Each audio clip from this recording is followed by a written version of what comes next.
Pues tengo delante de mí mismo, lógicamente, el libro y observándolo así a primer golpe de vista me doy cuenta, estoy viéndolo por el lomo y ahora le doy la vuelta hacia la parte de las hojas, así suenan las hojas, pues que ya hemos leído, bueno, ya he leído y has escuchado un tercio del Tocho, un tercio del Quijote ya. Fíjate, como aquel que no, como si no nos hemos dado cuenta, como el que no quiere la cosa. Y ya voy a parar de esta introducción porque estoy bastante estancado en el con el ya. Capítulo XL, este será muy grande, ¿no? Capítulo 40, donde le prosigue la historia del cautivo. Soneto. Almas dichosas que del mortal velo, libres y exentas por el bien que obrastes, desde la baja tierra os levantastes a lo más alto y lo mejor del cielo, y ardiendo en ira y en honroso celo, de los cuerpos la fuerza ejercitastes, que en propia y sangre ajena colorastes el mar vecino y arenoso suelo. Primero que el valor faltó la vida, en los cansados brazos que muriendo, con ser vencidos llevan la vitoria, y esta vuestra mortal triste caída, entre el muro y el hierro os va adquiriendo fama que el mundo os da y el cielo gloria. De esa misma manera lo sé yo, dijo el cautivo. Pues el del fuerte, si mal no me acuerdo, dijo el caballero, dice así: de entre esta tierra estéril derribada, de estos terrones por el suelo echados, las almas santas de 3000 soldados subieron vivas a la mejor morada, siendo primero en vano ejercitada la fuerza de sus brazos esforzados, hasta que al fin de pocos y cansados dieron la vida al filo de la espada. Y este es el suelo que continuo ha sido, de 1000 memorias lamentables lleno, en los pasados siglos y presentes, mas no más justas de su duro seno, habrán al claro cielo alma subido, ni aun él sostuvo cuerpos tan valientes. No parecieron mal los sonetos, y el cautivo se alegró con las nuevas que de su camarada le dieron, y prosiguieron su cuento. Dijo: rendidos pues la goleta y el fuerte, los turcos dieron orden de desmantelar la goleta, porque el fuerte quedó tal que no hubo que poner por tierra. Y para hacerlo con más brevedad y menos trabajo, la minaron por 3 partes, pero ninguna se pudo volar lo que parecía menos fuerte, que eran las murallas viejas y todo aquello que había quedado en pie de la fortificación nueva que había hecho el Faratín, con mucha facilidad vino a tierra. En resolución, la armada volvió a Constantinopla triunfante y vencedora, y de allí a pocos meses murió mi amo, el Uchalí, al cual llamaban Uchalí Fartax, que quiere decir en lengua turquesa el renegado tiñoso, porque lo era, y es costumbre entre los turcos ponerse nombres de alguna falta que tengan o de alguna virtud que en ellos haya. Y esto es porque no hay entre ellos sino 4 apellidos de linajes que descienden de la casa otomana, y los demás, como tengo dicho, pues toman nombre y apellido ya de las tachas del cuerpo y ya de las virtudes del ánimo. Y este tiñoso bogó el remo siendo esclavo del gran señor 14 años, y a más de los 34 de su edad renegó de despecho de que un turco, estando al remo, le dio un bofetón, y por ponerse vengar, pues dejó su fe, y fue tanto su valor que sin subir por los torpes medios y caminos que los más privados del gran turco suben, vino a ser rey de Argel y después a ser general de la mar, que es el tercer cargo que hay en aquel señorío.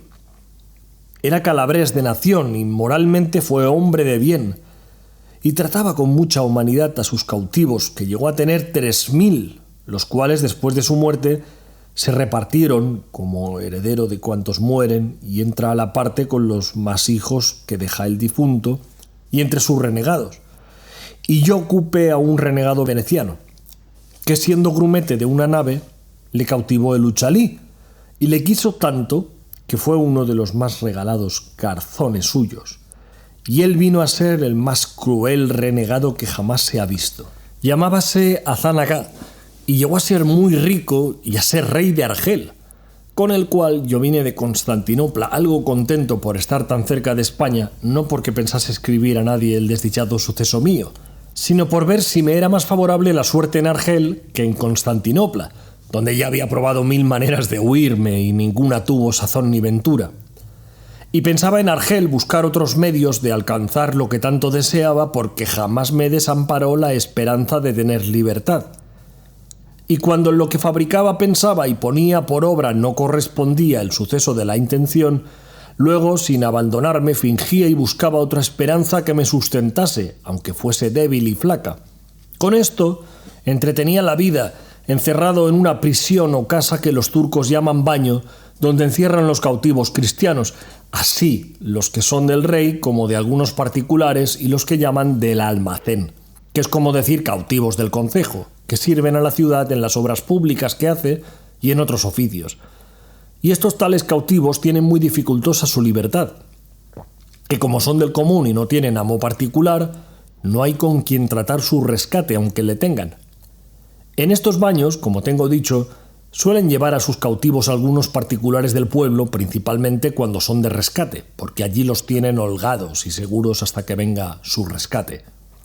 También los cautivos del rey, que son de rescate, pues no salen al trabajo con la demás chusma, sino es cuando se tarda su rescate, que entonces, por hacerles que escriban con él con más ahínco, les hacen trabajar y ir por leña con los demás, que es un no pequeño trabajo. Bueno, por ahora el visitante este está contando una milonga muy larga, muy denso. Muy bonito todo, muy histórico, pero muy denso. A ver si se pone un poquito en guardia ya y hay algo de acción, porque yo, pues, era uno de los de rescate, que como se supo que era capitán, puesto que dije mi poca posibilidad y falta de hacienda, no aprovechó nada para que no me pusiesen en el número de los caballeros y gente de rescate. Pusiéronme una cadena más por señal de baño, con otros muchos caballeros y gente principal señalados y teñidos por de rescate. Y aunque la hambre y desnudez pudiera fatigarnos a veces, y aun casi siempre ninguna cosa nos fatigaba tanto como oír y ver a cada paso las jamás vistas ni oídas crueldades que mi amo usaba con los cristianos, pues cada día ahorcaba el suyo, empalaba a este, desorejaba a aquel, y esto por tan poca ocasión y tan sin ella que los turcos conocían que lo hacía no más de por hacerlo, y por ser natural condición suya ser homicida de todo el género humano. Y ya se anima la cosa, aquí tenemos un carnicero en toda regla. Solo libró bien con él un soldado español llamado tal de Saavedra, al cual, con haber hecho cosas que quedarán en la memoria de aquellas gentes por muchos años, y todas por alcanzar libertad, jamás le dio palo, ni se lo mandó dar, ni le dijo mala palabra, y por la menor cosa de muchas que hizo temíamos todos que había de ser empalado, y así lo temió él más de una vez, y si no fuera porque el tiempo no da lugar, yo dijera ahora algo de lo que este soldado hizo, que fuera parte para entreteneros y admiraros harto mejor que con el cuento de mi historia. Pues dilo. Se ha rajado. Digo, pues, que encima del patio de nuestra prisión caían las ventanas de la casa de un moro rico y principal, las cuales, como de ordinario son las de los moros, más eran agujeros que ventanas, y aun éstas se cubrían con celosías muy espesas y apretadas. Acaeció, pues, que un día, estando en un terrado de nuestra prisión con otros 3 compañeros, haciendo pruebas de saltar con las cadenas por entretener el tiempo, estando solos, porque todos los demás cristianos habían salido a trabajar, alcé acaso los ojos y vi que por aquellas cerradas ventanillas que he dicho parecía una caña, y al remate de ella puesto un lienzo atado, y la caña se estaba blandeando y moviendo, casi como si hiciera señas que llegásemos a tomarla. Miramos en ello, y uno de los que conmigo estaban fue a ponerse debajo de la caña por ver si la soltaban o lo que hacían. Pero así como llegó, alzaron la caña y la movieron a los 2 lados, como si dijeran no con la cabeza. Volvióse el cristiano y tornáronla a bajar y hacer los mismos movimientos que primero. Fue otro de mis compañeros y sucedióle lo mismo que al primero. No. Finalmente fue el tercero, y avínole lo que al primero y al segundo. Viendo yo esto, no quise dejar de probar la suerte, y así como llegué a ponerme debajo de la caña, la dejaron caer, y dio a mis pies dentro del baño. Acudí luego a desatar el lienzo, en el cual vi un nudo, y dentro de él venían 10 cianís, que son unas monedas de oro bajo que usan los moros, que cada una vale 10 reales de los nuestros. Si me holgué con el hallazgo, no hay para qué decirlo, pues fue tanto el contento como la admiración de pensar de dónde podían venirnos aquel bien, especialmente a mí, pues las muestras de no haber querido soltar la caña, sino a mí, claro, decían que a mí se hacía la merced. Tomé mi buen dinero, quebré la caña, volví al terradillo, miré la ventana y vi que por ella salía una muy blanca mano, que la abrían y cerraban muy apriesa. Con esto entendimos, o imaginamos, que alguna mujer que en aquella casa vivía nos debía de haber hecho aquel beneficio, y en señal de que lo agradecíamos, hicimos zalemas a uso de moros, inclinando la cabeza, doblando el cuerpo y poniendo los brazos sobre el pecho. De allí a poco sacaron por la misma ventana una pequeña cruz hecha de cañas y luego la volvieron a entrar. Esta señal nos confirmó en que alguna cristiana debía de estar cautiva en aquella casa y era la que el bien nos hacía. Pero la blancura de la mano y las aljorcas que en ella vimos nos deshizo este pensamiento, puesto que imaginamos que debía de ser cristiana renegada, a quien de ordinario suelen tomar por legítimas mujeres sus mismos amos, y aún lo tienen a ventura, porque las estiman en más que las de su nación. En todos nuestros discursos dimos muy lejos de la verdad del caso, y así todo nuestro entretenimiento desde allí adelante era mirar y tener por norte a la ventana donde nos había aparecido la estrella de la caña. Pero bien se pasaron 15 días en que no la vimos, ni la mano tampoco, ni otra señal alguna. Y aunque en este tiempo procuramos con toda solicitud saber quién en aquella casa vivía y si había en ella alguna cristiana renegada, jamás hubo quien nos dijese otra cosa, sino que allí vivía un moro principal y rico llamado Ají Morato, alcalde que había sido de La Pata, que es oficio entre ellos de mucha calidad. Mas cuando más descuidados estábamos de que por allí habían de llover más cianís, vimos a deshora aparecer la caña y otro lienzo en ella, con otro nudo más crecido, y esto fue a tiempo que estaba el baño como la vez pasada, solo y sin gente. Hicimos la acostumbrada prueba, yendo cada uno primero, que yo de los 3 que estábamos, pero a ninguno se rindió la caña sino a mí, porque en llegado yo la dejaron caer. Desaté el nudo y hallé 40 escudos de oro españoles y un papel escrito en arábigo, y al cabo de lo escrito hecho una grande cruz. Besé la cruz, tomé los escudos, volvíme al terrado, hicimos todos nuestras zalemas, tornó a aparecer la mano, hice señas que leería el papel, cerraron la ventana. Quedamos todos confusos y alegres con lo sucedido, y como ninguno de nosotros no entendía el arábigo, era grande el deseo que teníamos de entender lo que el papel contenía, y mayor la dificultad de buscar quién lo leyese. En fin, yo me determiné de fiarme de un renegado natural de Murcia, que se había dado por grande amigo mío, y puesto prendas entre los dos que le obligaban a guardar el secreto que le encargase. Esto de puesto prendas entre los dos es que se debían favores, que se habían ayudado, no es prendas de ropa. Porque suelen algunos, obligados, renegados, cuando tienen intención de volverse a tierra de cristianos, traer consigo algunas firmas de cautivos principales en que dan fe, en la forma en que pueden, como el tal renegado es hombre de bien, y que siempre ha hecho bien a cristianos, y que lleva deseo de huirse en la primera ocasión que se le ofrezca. Estos son los favores que decía, ¿ves? Algunos hay que procuran en la primera ocasión que se le ofrezca. Algunos hay que procuran de estas fees con buena intención. Otros se sirven de ellas acaso y de industria, que viniendo a robar a tierra de cristianos, si a dicha se pierden o los cautivan, pues sacan sus firmas y dicen que por aquellos papeles se verá el propósito con que venían, el cual era de quedarse en tierra de cristianos, y que por eso venían en corso con los demás turcos.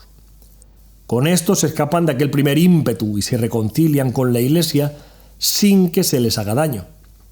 Y cuando ven la suya, se vuelven a berbería, a ser lo que antes eran. Otros hay que usan de estos papeles y los procuran con buen intento, y se quedan en tierra de cristianos. Pues uno de los renegados que he dicho era mi amigo, el cual tenía firmas de todas nuestras camaradas, donde le acreditábamos cuando era posible, y si los moros le hallaran de estos papeles, le quemaran vivo. Supe que sabía muy bien arábigo, y no solamente hablarlo, sino escribirlo, pero antes que del todo me declarase con él, le dije que me leyese aquel papel que acaso me había hallado en un agujero de mi rancho. Abrióle y estuvo un buen espacio mirándole y construyéndole, murmurando entre los dientes. Preguntéle si lo entendía, díjome que muy bien, y que si quería que me lo declarase, palabra por palabra, que le diese tinta y pluma porque mejor lo hiciese. Dímosle luego lo que pedía, y él poco a poco lo fue traduciendo, y en acabando dijo: todo lo que va aquí en romance, sin faltar letra, es lo que contiene este papel morisco, y hase de advertir que a donde dice Lela Marien quiere decir Nuestra Señora la Virgen María. Pam, pam, pam, pam. Leímos el papel y decía así: cuando yo era niña, tenía mi padre una esclava, la cual en mi lengua me mostró la zalá cristianesca y me dijo muchas cosas de Lela Marien. La cristiana murió y yo sé que no fue al fuego, sino con Alá, porque después la vi 2 veces y me dijo que me fuese a tierra de cristianos a ver a Lela Marien, que me quería mucho. No sé cómo, vaya, muchos cristianos he visto por esta ventana y ninguno me ha parecido caballero, sino tú. Yo soy muy hermosa y muchacha, y tengo muchos dineros que llevar conmigo. Mira tú, si puedes hacer como nos vamos, y serás allá mi marido, si quisieres, y si no quisieres, no se me dará nada. Que Lela Marien me dará con quien me case. Yo escribí esto. Mira a quién lo das a leer, no te fíes de ningún moro, porque son todos marfuces. De esto tengo mucha pena, que quisiera que no te descubrieras a nadie, porque si mi padre lo sabe, me echará luego en un pozo y me cubrirá de piedras. En la caña pondré un hilo. Ata allí la respuesta, y si no tienes quien te escriba arábigo, dímelo por señas, que Lela Marien hará que te entienda. Ella y Alá te guarden, y esa cruz que yo beso muchas veces, que así me lo mandó la cautiva. Esta fue la carta que le escribió. A mí me recuerda a estas cartas, estos emails que nos llegan de vez en cuando, que es: hola, soy Mika, soy... las cartas típicas cartas estas de mujeres del este, que de repente se han enamorado perdidamente de ti y quieren que las ayudes y que les envíes dinero. Pues lo mismo, bueno, parecido, pero este rollo, el email de la época. Mirad, señores, si era razón que las razones de este papel nos admirasen y alegrasen. Y así lo uno y lo otro fue de manera que el renegado entendió que no acaso se había hallado aquel papel, sino que realmente a alguno de nosotros se había escrito. Y así nos rogó que si era verdad lo que sospechaba, que nos fiásemos de él y se lo dijésemos, que él aventuraría su vida por nuestra libertad. Y diciendo esto, sacó del pecho un crucifijo de metal y con muchas lágrimas juró por el Dios que aquella imagen representaba, en quien él, aunque pecador y malo, bien y fielmente creía, de guardarnos lealtad y secreto en todo cuanto quisiésemos descubrirle, porque le parecía, y casi adivinaba, que por medio de aquel papel había escrito, había él y todos nosotros de tener libertad y verse él en lo que tanto deseaba, que era reducirse al gremio de la Santa Iglesia, su madre, de quien como miembro podrido estaba dividido y apartado por su ignorancia y pecado. Con tantas lágrimas y con muestras de tanto arrepentimiento dijo esto el renegado, que todos de un mismo parecer consentimos y venimos en declararle la verdad del caso. Y así le dimos cuenta de todo sin encubrirle nada. Mostrámosle la ventanilla por donde parecía la caña, por ahí, y él marcó desde allí la casa y quedó de tener especial y gran cuidado de informarse quién en ella vivía. Acordamos ansimesmo que sería bien responder el billete de la mora. Y como teníamos quien lo supiese hacer, luego al momento el renegado escribió las razones que yo le fui notando, que puntualmente fueron las que diré, porque todos los puntos sustanciales que en este suceso me acontecieron, ninguno se me ha ido de la memoria, ni aún se me irán, en tanto que tuviese vida. En efecto, lo que a la mora se le respondió fue esto: el verdadero Alá te guarde, señora mía, y aquella bendita Marién, que es la verdadera Madre de Dios, y es la que te ha puesto en corazón que te vayas a tierra de cristianos porque te quiere bien. Ruégale tú que sirva de darte a entender cómo podrás poner por obra lo que te manda, que de ella es tan buena que sí hará. De mi parte y de la de todos estos cristianos que están conmigo, te ofrezco de hacer por ti todo lo que pudiésemos hasta morir. No dejes de escribirme y avisarme lo que pensares hacer, que yo te responderé siempre que el grande Alá nos ha dado un cristiano cautivo que sabe hablar y escribir tu lengua tan bien como lo verás por este papel. Así que, sin escribir ni tener miedo, nos puedes avisar de todos lo que quieres.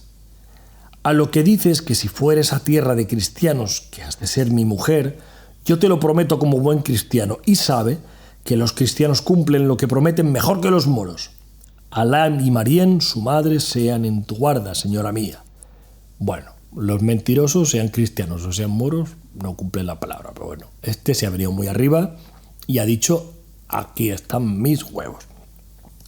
Escrito y cerrado este papel, aguardé 2 días a que estuviese el baño solo, como solía, y luego salí al paso acostumbrado del terradillo por ver si la caña aparecía, que no tardó mucho en asomar. Uy, uy. Así como la vi, aunque no podía ver quién la ponía, mostré el papel como dando a entender que pusiese en el hilo. Pero ya venía puesto en la caña, al cual até el papel, y de allí a poco tornó a aparecer nuestra estrella con la blanca bandera de paz del atadillo. Dejáronla caer y alcé yo, y hallé en el paño, en toda suerte, moneda de plata y oro, más de 50 escudos, los cuales 50 veces más doblaron nuestro contento y confirmaron la esperanza de tener libertad. Aquella misma noche volvió nuestro renegado y nos dijo que había sabido que en aquella casa vivía el mismo moro que a nosotros nos había dicho, que se llamaba Agi Morato, riquísimo por todo extremo, el cual tenía una sola hija heredera de toda su hacienda, y que era común opinión en toda la ciudad ser la más hermosa mujer de la berbería, y que muchos de los virreyes que allí venían la habían pedido por mujer y que ella nunca se había querido casar, y que también supo que tuvo una cristiana cautiva que ya se había muerto, todo lo cual concertaba con lo que venía en el papel. Entramos luego en consejo con el renegado en qué orden se tendría para sacar a la mora y venirnos todos a tierra de cristianos, y en fin, se acordó por entonces que esperásemos el aviso segundo de Zoraida, que así se llamaba, la que ahora quiere llamarse María, porque bien vimos que ella, y no otra alguna, era la que había de dar medio a todas aquellas dificultades. Después que quedamos en esto, dijo el renegado que no tuviésemos pena, que él perdería la vida o nos pondría en libertad. 4 días estuvo el baño con gente, que fue ocasión que 4 días tardase en parecer la caña, al cabo de los cuales, en la acostumbrada soledad del baño, pareció con el lienzo tan preñado que un felicísimo parto prometía. Inclinóse a mí la caña y el lienzo, hallé en él otro papel y 100 escudos de oro, sin otra moneda alguna. Estaba allí el renegado. Dímosle a leer el papel dentro de nuestro rancho, el cual dijo que así decía: yo no sé, mi señor, cómo dar orden que nos vamos a España, ni Lela Marién me lo ha dicho, aunque yo se lo he preguntado. Lo que se podrá hacer es que yo os daré por esta ventana muchísimos dineros de oro. Rescataos vos con ellos y vuestros amigos, y vaya uno en tierra de cristianos y compre allá una barca y vuelva por los demás. Y a mí me hallarán en el jardín de mi padre, que está a la puerta de Babazón, junto a la marina, donde tengo de estar todo este verano con mi padre y con mis criados. De allí, de noche, me podréis sacar sin miedo y llevarme a la barca. Y mira que has de ser mi marido, porque si no, yo pediré a Marién que te castigue. Si no te fías de nadie, que vaya por la barca, rescátate tú y ve. que yo sé que volverás mejor que otro, pues eres caballero y cristiano. Procura saber el jardín, y cuando te pasees por ahí sabré que está solo el baño, y te daré mucho dinero. Alá te guarde, señor mío». Esto decía y contenía el segundo papel, lo cual, visto por todos, cada uno se ofreció a querer ser el rescatado y prometió de ir y volver con toda puntualidad, y también yo me ofrecía lo mismo, a todo, lo cual se opuso el renegado, diciendo que en ninguna manera consentiría que ninguno saliese de libertad hasta que fuesen todos juntos, porque la experiencia le había mostrado cuán mal cumplían los libres las palabras que daban en el cautiverio. Mal encaminado no iba, porque muchas veces habían usado de aquel remedio algunos principales cautivos, rescatando a uno que fuese a Valencia o Mallorca con dineros para poder armar una barca y volver por los que le habían rescatado, y nunca habían vuelto, porque la libertad alcanzada y el temor de no volver a perderla les borraba de la memoria todas las obligaciones del mundo. Y en confirmación de la verdad que nos decía, nos contó brevemente un caso que casi en aquella misma sazón había acaecido a unos caballeros cristianos, el más extraño que jamás sucedió en aquellas partes donde a cada paso suceden cosas de grande espanto y admiración. En efecto, él vino a decir que lo que se podía y debía hacer era que el dinero que se había de dar para rescatar al cristiano que se le diese a él para comprar allí en Argel una barca con achaque de hacerse mercader y tratante en Tetuán y en aquella costa, y que siendo el señor de la barca fácilmente se daría traza para sacarlos del baño y embarcarlos a todos. Cuanto más que si la mora, como ella decía, daba dinero para rescatarlos a todos, que estando libres, pues era facilísima cosa aún embarcarse en la mitad del día, y que la dificultad que se ofrecía mayor era que los moros no consienten que renegado alguno compre ni tenga barca, sino es bajael grande para ir en corso, porque se temen que el que compra barca principalmente, si es español, no la quiere sino para irse a tierra de cristianos. Pero que él facilitaría este inconveniente con hacer que un moro targarino fuese a la parte con él en la compañía de la barca y en la ganancia de las mercancías, y con esta sombra él vendría a ser señor de la barca, con que daba por acabado todo lo demás. Y puesto que a mí y a mis camaradas nos había parecido mejor lo de enviar por la barca a Mallorca, como la mora decía, pues no osamos contradecirle, tenebrosos que si no hacíamos lo que él decía, nos había de descubrir y poner a peligro de perder las vidas si descubriese el trato de Zoraida, por cuya vida diéramos todos las nuestras. Y así determinamos de ponernos en las manos de Dios y en las del renegado, y en aquel mismo punto se le respondió a Zoraida diciéndole que haríamos todo cuanto nos aconsejaba, porque lo había advertido también como si Lela Marién se lo hubiese dicho, y que en ella sola estaba a dilatar aquel negocio o ponello luego por obra.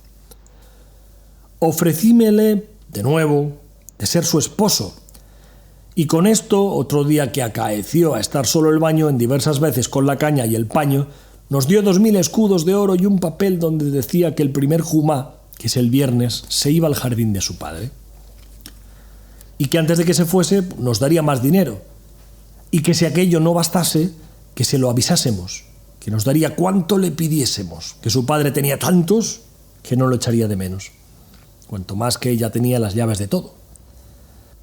Dimos luego 500 escudos al renegado para comprar la barca. Con 800 me rescaté yo, compró su libertad, era esclavo, compró su libertad. Dando el dinero a un mercader valenciano que a la sazón se hallaba en Argel, el cual me rescató del rey, tomándome sobre su palabra, dándola de que con el primer bajel que viniese de Valencia pagaría mi rescate, porque si luego diera el dinero, fuera a dar sospechas al rey que había muchos días que mi rescate estaba en Argel y que el mercader, por sus granjerías, lo había callado. Finalmente, mi amo era tan caviloso que en ninguna manera me atrevía que luego se desembolsase el dinero. El jueves, antes del viernes, que la hermosa Zoraida se había de ir al jardín, nos dio otros 1000 escudos y nos avisó de su partida, rogándome que si me rescatase, supiese luego el jardín de su padre, y que en todo caso buscase ocasión de ir a verla. Respondíle en breves palabras que así lo haría, y que tuviese cuidado de encomendarnos a Lela Marién con todas aquellas oraciones que la cautiva le había enseñado. Hecho esto, dieron orden en que los 3 compañeros nuestros se rescatasen, por facilitar la salida del baño y porque, viéndome a mí rescatado y a ellos no, pues había dinero, no se alborotasen y les persuadiese el diablo que hiciese alguna cosa en perjuicio de Zoraida, que puesto que el ser ellos quien eran me podía asegurar desde temor, con todo eso no quise poner el negocio en aventura y así los hice rescatar por la misma orden que yo me rescaté, entregando todo el dinero al mercader para que con certeza y seguridad pudiese hacer la fianza, al cual nunca descubrimos nuestro trato y secreto por el peligro que había.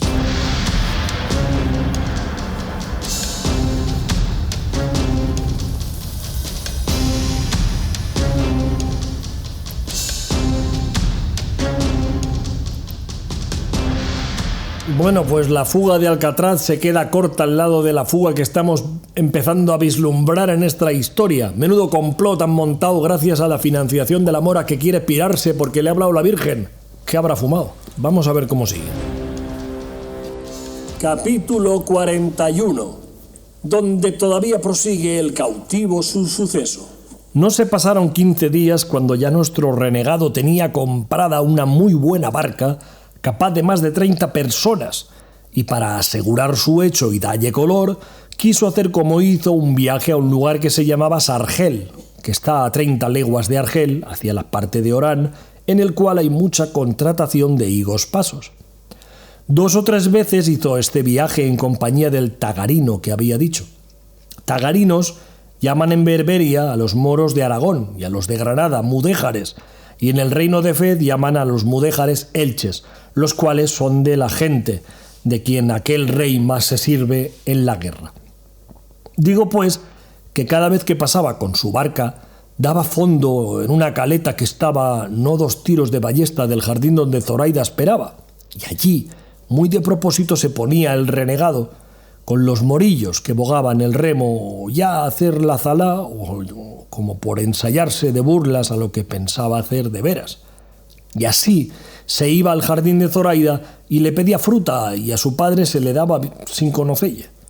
Y aunque él quisiera hablar a Zoraida, como él después me dijo, y decille que era él, que por orden mía la había de llevar a tierra de cristianos, que estuviese contenta y segura, nunca le fue posible porque las moras no se dejan ver de ningún moro ni turco, si no es que su marido o su padre se lo manden.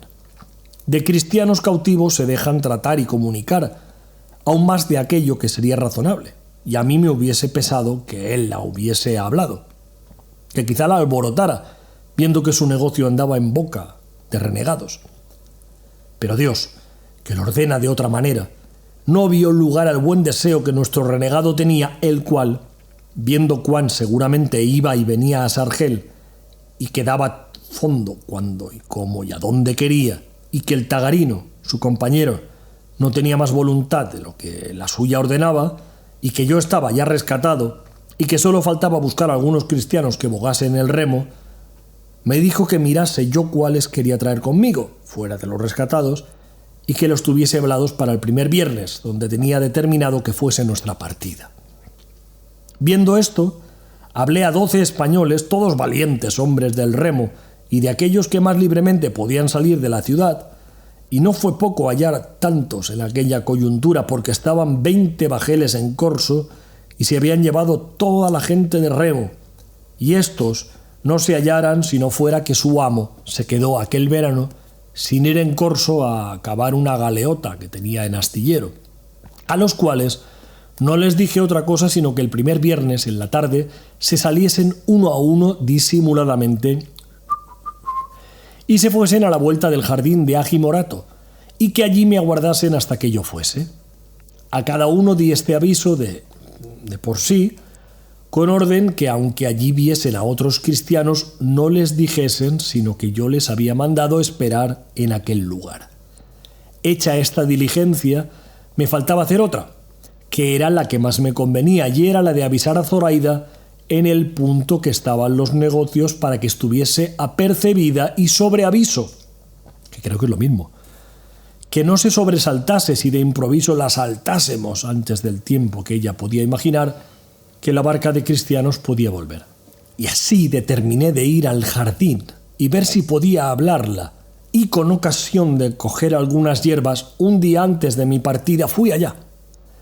Y la primera persona con quien encontré fue con su padre, el cual me dijo en lengua que en toda la Berbería, y aún en Constantinopla se habla entre cautivos y moros, que ni es morisca, ni castellana, ni de otra nación alguna, sino una mezcla de todas las lenguas con la cual todos nos entendemos. Digo, pues, una especie de esperanto de la época. Un batiburrillo. Digo, pues, que en esta manera del lenguaje me preguntó que qué buscaba en aquel su jardín y de quién era.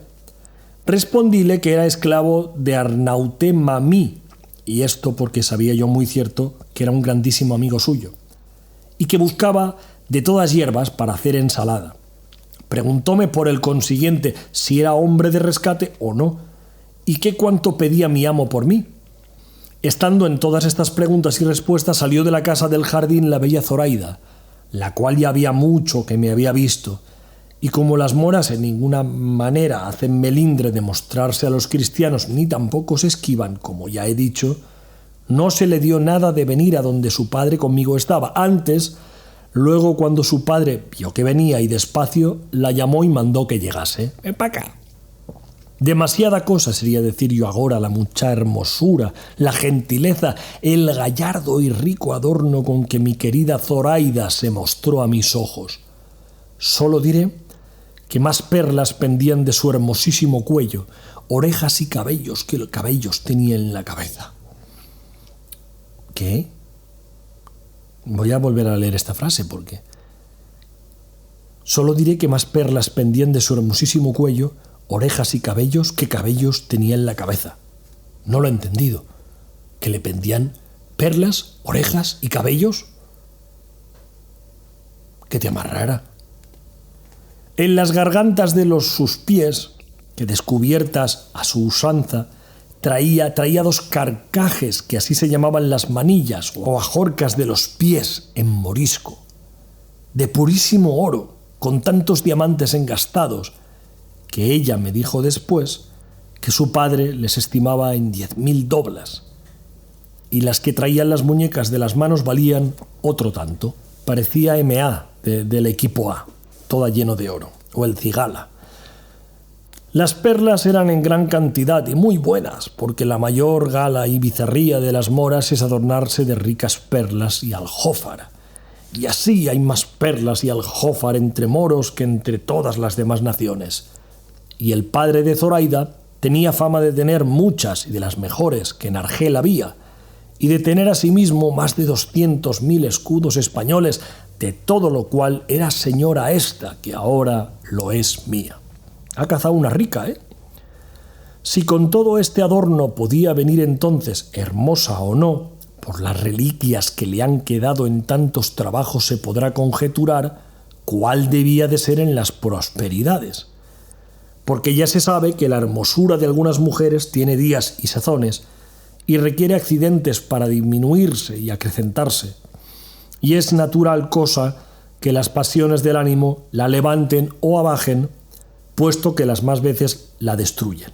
Digo, en fin, que entonces llegó en todo extremo aderezada y en todo extremo hermosa, o a lo menos a mí me pareció serlo la más que hasta entonces había visto, y con esto, viendo las obligaciones en que me había puesto, me parecía que tenía delante de mí una deidad del cielo, venida a la tierra para mi gusto y para remedio. Así como ella llegó, le dijo a su padre en su lengua, como yo era cautivo de su amigo Arnaute Mamí, y que venía a buscar ensalada. Ella tomó la mano y en aquella mezcla de lenguas que tengo dicho, me preguntó si era caballero y qué era la causa que no me rescataba. Yo le respondí que ya estaba rescatado y que en el precio podía echar de ver en lo que mi amo me estimaba, pues había dado por mí 1.500 zoltanís, a lo cual ella respondió: en verdad que si tú fueras de mi padre, que yo hiciera que no te diera él por otros 2 tantos, porque vosotros cristianos siempre mentís en cuanto decís y os hacéis pobres por engañar a los moros. Bien podría ser eso, señora, le respondí, mas en verdad que yo la he tratado con mi amo y la trato y la trataré con cuantas personas hay en el mundo. ¿Y cuándo te vas?, dijo Zoraida, ya indagando ahí como guiño, guiño. Mañana, creo yo, dije, porque está aquí un bajel de Francia que se hace mañana a la vela y pienso irme en él. ¿No es mejor, replicó Zoraida, esperar a que vengan bajeles de España y irte con ellos que no con los de Francia, que no son vuestros amigos? Guiño, guiño. No, respondí yo, guiño, guiño. Yo creo que si el padre no se da cuenta de los guiños, guiños, está fava. No, respondí yo, aunque si como hay nuevas que viene ya un bajel de España, es verdad, todavía yo le aguardaré, puesto que es más cierto el partirme mañana, porque el deseo que tengo de verme en mi tierra y con las personas que bien quiero es tanto que no me dejará esperar otra comodidad si se tarda por mejor que sea. Debes de ser sin duda casado en tu tierra, dijo Zoraida, y por eso deseas ir a verte con tu mujer. No soy, respondí yo, casado. Mas tengo dada la palabra de casarme en llegando allá. Guiño. ¿Y es hermosa la dama a quien se la diste?, dijo Zoraida. ¿Es hermosa? Tan hermosa es, respondí yo, que para encarecella y decirte la verdad, te parece a ti mucho. De esto se rió muy de veras su padre y dijo: ¡Guala, cristiano, que debe de ser muy hermosa si se parece a mi hija, que es la más hermosa de todo este reino! Si no, mírala bien y verás como te digo verdad. ¡Ay, el padre no se entera de nada! ¡Ay, qué chasco te vas a llevar! Servíanos de intérprete a las más de estas palabras y razones el padre de Zoraida, como más ladino, que aunque ella hablaba la bastarda lengua, que como he dicho, allí se usa, más declaraba su intención por señas que por palabras. Estando en estas y otras muchas razones, llegó un moro corriendo y dijo a grandes voces que por las bardas o paredes del jardín habían saltado 4 turcos y andaban cogiendo la fruta, aunque no estaba madura. Sobresaltóse el viejo, y lo mismo hizo Zoraida, porque es común y casi natural el miedo que los moros a los turcos tienen, especialmente a los soldados, los cuales son tan insolentes y tienen tanto imperio sobre los moros que a ellos están sujetos, pues que los tratan peor que si fuesen esclavos suyos.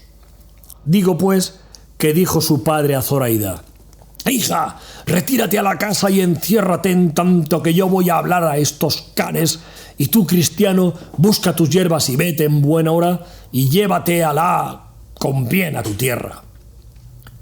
Yo me incliné y él se fue a buscar los turcos, dejándome solo con Zoraida, que comenzó a dar muestras de irse donde su padre la había mandado, pero apenas él se encubrió con los árboles del jardín, cuando ella, volviéndose a mí, llenos los ojos de lágrimas, me dijo: «Tamichi, cristiano, tamichi», ¿qué quiere decir? «Baste, cristiano, baste». Yo la respondí: «Señora, sí, pero no, en ninguna manera sin ti. El primero Jumá me aguarda, y no te sobresaltes cuando nos veas, que sin duda alguna iremos a tierra de cristianos». Yo la dije esto de manera que ella me entendió muy bien a todas las razones que entrambos pasamos, y echándome un brazo al cuello con desmayados pasos, comenzó a caminar hacia la casa, y quiso la suerte que pudiera ser muy mala si el cielo no lo ordenara de otra manera, que yendo los dos de la manera y postura que os he contado, con un brazo al cuello, su padre, que ya volvía de hacer ir a los turcos, nos vio de la suerte y manera que íbamos, y nosotros vimos que él nos había visto.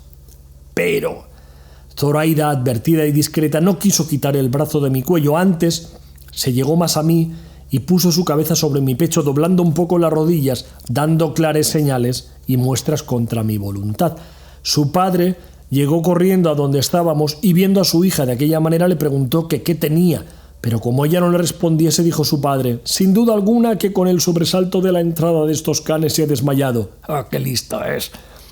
Y quitándola del mío, la arrimó a su pecho, y ella, dando un suspiro y aún no enjutos los ojos de lágrimas, volvió a decir: «Amexi, cristiano, amexi, vete, cristiano, vete». A lo que su padre respondió: «No importa, hija, que el cristiano se vaya, que ningún mal te ha hecho, y los turcos ya son idos. No te sobresalte cosa alguna, pues ninguna hay que pueda darte pesadumbre, pues, como ya te he dicho, los turcos a mi ruego se volvieron por donde entraron. Ellos, señor, la sobresaltaron como has dicho, dije yo a su padre, mas pues ella dice que yo me vaya, pues no la quiero dar pesadumbre. Quédate en paz y con tu licencia volveré si fuese menester por hierbas a este jardín, que según dice mi amo, en ninguno las hay mejores para ensalada que en él. Pues sí. Todas las que quisieres podrás volver, respondió Agi Morato, que mi hija no dice esto porque tú ni ninguno de los cristianos la enojaban, sino que, por decir que los turcos se fuesen, dijo que tú te fueses, o porque ya era hora que buscases tus hierbas. Con esto me despedí al punto de entrambos, y ella, arrancándosele el alma al parecer, se fue con su padre y yo, con achaque de buscar las hierbas, rodeé muy bien, y a mi placer todo el jardín, miré bien las entradas y salidas y la fortaleza de la casa y la comodidad que se podía ofrecer para facilitar todo nuestro negocio. Hecho esto, me vine y di cuenta de cuanto había pasado al renegado y a mis compañeros, y ya no veía la hora de verme gozar sin sobresalto del bien que en la hermosa y bella Zoraida la suerte me ofrecía. En fin, el tiempo se pasó y se llegó el día y plazo de nosotros tan deseados, y siguiendo todos el orden y parecer que con discreta consideración y largo discurso muchas veces habíamos dado, tuvimos el buen suceso que deseábamos, porque el viernes, que se siguió al día que yo con Zoraida hablé en el jardín, nuestro renegado al anochecer dio fondo con la barca casi frontero de donde la hermosísima Zoraida estaba. Aquí ya comienza el Ocean's 11, ya comienza el robo de Zoraida, la fuga.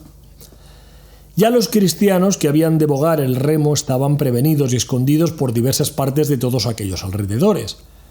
Todos estaban suspensos y alborozados, aguardándome deseosos ya de embestir con el bajel que a los ojos tenían, porque ellos no sabían el concierto del renegado, sino que pensaban que a fuerza de brazos habían de haber y ganar la libertad, quitando la vida a los moros que dentro de la barca estaban.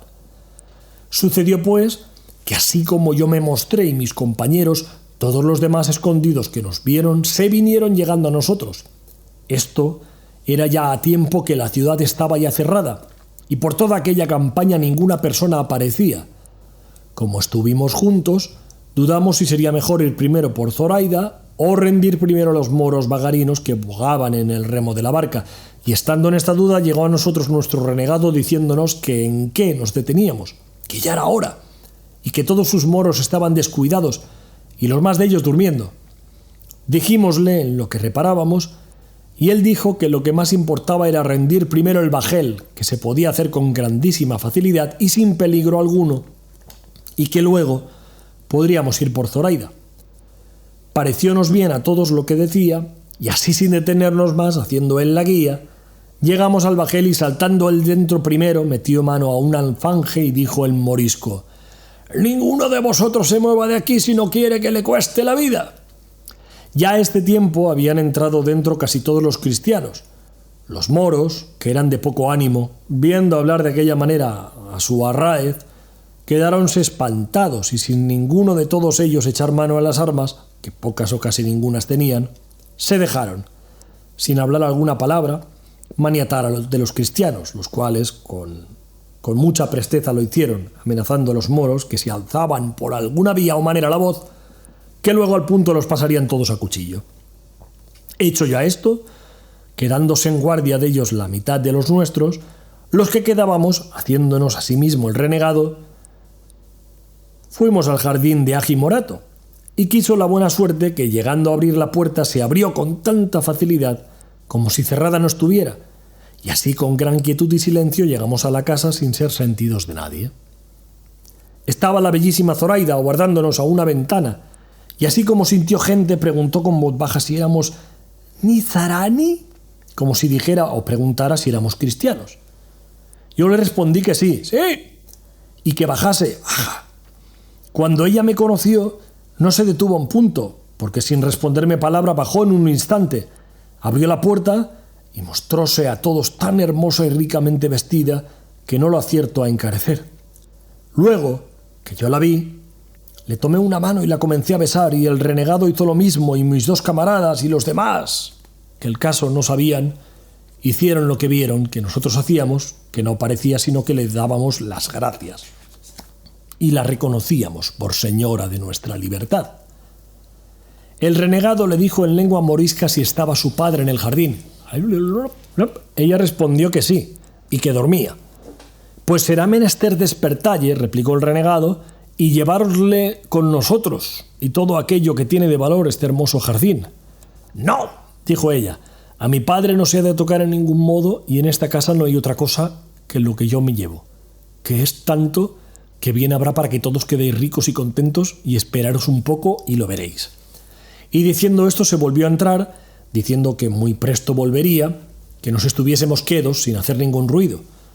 Preguntéle al renegado lo que con ella había pasado, el cual me lo contó, a quien yo dije que en ninguna cosa se había de hacer más de lo que Zoraida quisiese, la cual ya volvía cargada con un cofrecillo lleno de escudos de oro, tantos que apenas lo podía sustentar. Quiso la mala suerte que su padre despertase en el interín y sintiese el ruido que andaba en el jardín, y asomándose a la ventana luego, conoció que todos los que en él estaban eran cristianos, y dando muchas grandes y desaforadas voces comenzó a decir en arábigo: «¡Cristianos, cristianos! ¡Ladrones, ladrones!», por los cuales gritos nos vimos todos puestos en grandísima y temerosa confusión. Pero el renegado, viendo el peligro en que estábamos y lo mucho que le importaba salir con aquella empresa antes de ser sentido, con grandísima presteza, subió donde Agui Morato estaba, y juntamente con él fueron algunos de nosotros, que yo no osé desamparar a la Zoraida, que como desmayada se había dejado caer en mis brazos. En resolución, los que subieron se dieron tan buena maña que en un momento bajaron con Agui Morato, trayéndole atados las manos y puesto un pañizuelo en la boca que no le dejaba hablar palabra, amenazándole que el hablarla le había de costar la vida. Cuando su hija lo vio, se cubrió los ojos por no verle y su padre quedó espantado, ignorando cuán de su voluntad se había puesto en nuestras manos, mas entonces, siendo más necesarios los pies, con diligencia y presteza nos pusimos en la barca, que ya los que en ella habían quedado nos esperaban, temerosos de algún mal suceso nuestro. Apenas serían 2 horas pasadas de la noche, cuando ya estábamos todos en la barca, en la cual se le quitó al padre de Zoraida la atadura de las manos y el paño de la boca. Ya es la hora. Ya es la hora. Pues nada. Sergio, limpia la rumba, por favor. Ya es la hora. Alexa me acaba de decir que ya es la hora de limpiar la rumba, pero que ya es la hora también de terminar esta grabación de este capítulo. ¿Cómo queda? Perdona, no tengo la respuesta. Alexa, que se ha acabado ya el episodio. No hay ninguna duda. De chatshare.com. ¿Qué dices? Es posible que This Is Us llegue a ¿Qué dices? Alexa, calla. Ay, la tecnología nos va a volver locos. Esto en la época de Cervantes no pasaba. Hasta el siguiente episodio.